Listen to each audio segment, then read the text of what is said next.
FDIC insured banks cannot bank marijuana money. So everybody's accounts keep getting shut down when they find out, because they come in with a $50,000 deposit and it smells like weed. The owners of these businesses are, have $20, $30, $40, $50,000 in their vehicle. These people are business people. They're not security experts. They were not necessarily brought up or taught to be security minded. So they're not looking around to see where the bad guys are. They're not armed often. And they're taking it home and putting it in a shoebox and stuffing it under their bed. Now they put their family at risk, and it's not a good idea. If they store it at their business, no matter how big the safe is, somebody's going to be dumb enough to try and break in and grab that safe. So now they're putting their employees at risk, and their ability to make money at risk. So we provide the transportation so the business owner doesn't need to. We also provide safe cash storage in our facility, locked up, guarded, and it's kind of like a bank. If you want to come steal the money, good luck, but it'll be a lot harder to steal it from us because we don't have tellers that deal with the public every day. We've got locked doors, and to get in, we got to know who you are. It starts with the application. So when you want to get a grow operation or a dispensary, you have to apply with the state. Part of that application process is a security plan, a very extensive, detailed, thorough security plan.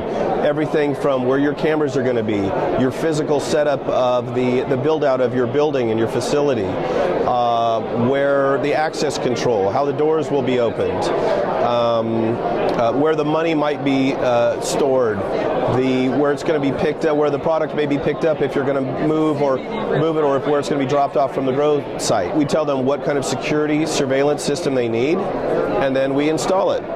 We also work with them for physical security, for the access control, installing that, and then we provide officers, armed or unarmed, depending on the client's wishes. And then, of course, we provide the transportation in our armored trucks of either the product or the cash. And one of my clients is a friend of mine that I went to high school with. We're having dinner one night in Denver, and I said, listen, as a dispensary owner and a grow owner, what is your greatest anxiety? What are you dealing with? And he said, Mike, I'm sick of dealing with a security camera guy, an access control guy, a physical security guy, and so forth and so on. I just want to deal with one person that knows all that stuff. I said, bingo. So I just brought all those resources and all those services together as a package, and it's been wildly successful. Being a private investigation company, we're quite good at doing pre-employment background screening. In fact, better than most companies, because they're for our employees. It's not uncommon for security personnel to want to get a piece of what they're hauling. So far we've been, I think, very lucky, or actually very skilled in making sure that didn't happen. We like former military and former law enforcement, if for no other reason, because of the discipline, the structure, and the training they bring with them.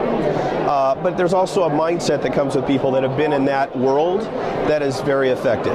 Now, that doesn't mean that those are the only people we hire. There are people that we can mold and train to be security minded, but not everybody like that is looking for a career in this sort of field. So we like people that are squared away, professional, intelligent, that are presentable, that look like they could be a deterrent to crime, but also very, very customer service acclimated. You gotta smile, you gotta be friendly. If you're a patient or you're a recreational user, you don't want some big scary paramilitary guy staring you down and making you feel, tiny when you walk through the door. It's still a business. You gotta treat it that way. Customer service is very, very important, and I think essential, and is probably part of the reason that we've been as successful as we have.